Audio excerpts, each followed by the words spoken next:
Ibabad lang natin siya and then hugasan para mawala yung lansa. Lagyan natin sa ating food processor, onions, bell peppers, iba't ibang kulay, orange at saka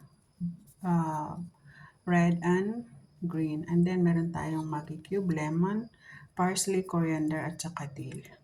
Lagay natin sa ating food processor.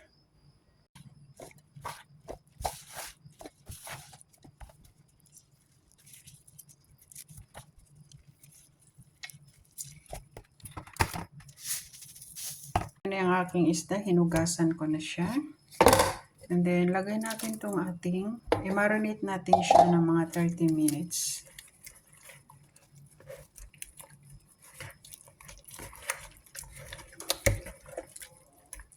Ito yung ating mga pampalasa, paprika, tawag nito, paminta, konting curry, ground cumin, parsley, at saka yung ground coriander.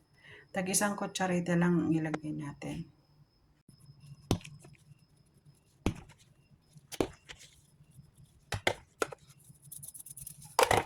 Then, i-mix natin siya. Kailan kayo mag-add ng bawang? Eh, kami ayaw namin ng bawang, onion na lang.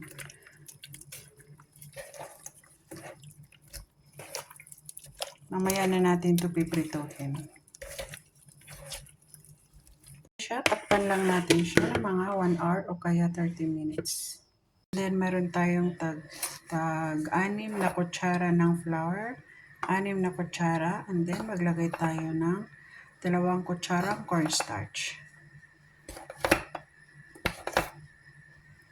Cornstarch or corn flour. Ayan.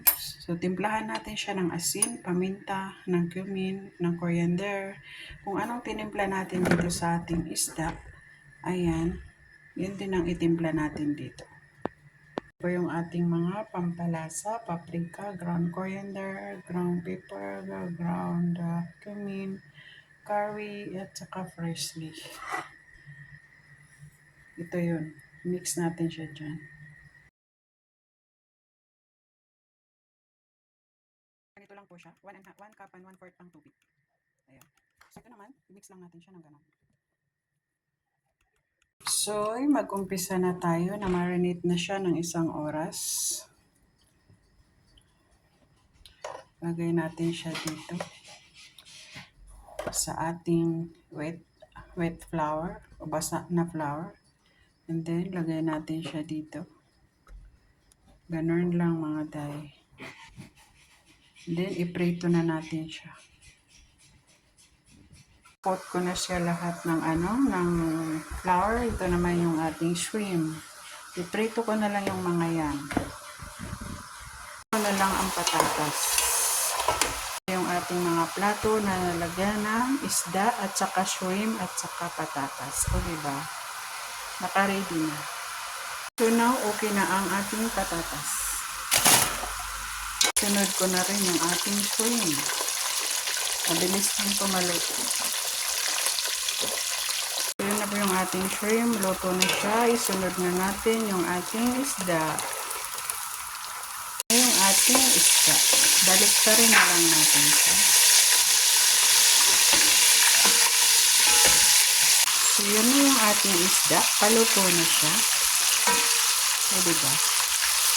At syempre, meron tayong white rice. Ito yung partner natin sa ating mga ulam. So, yan na po yung ating finished product. I-deliver ko na to doon sa dining area.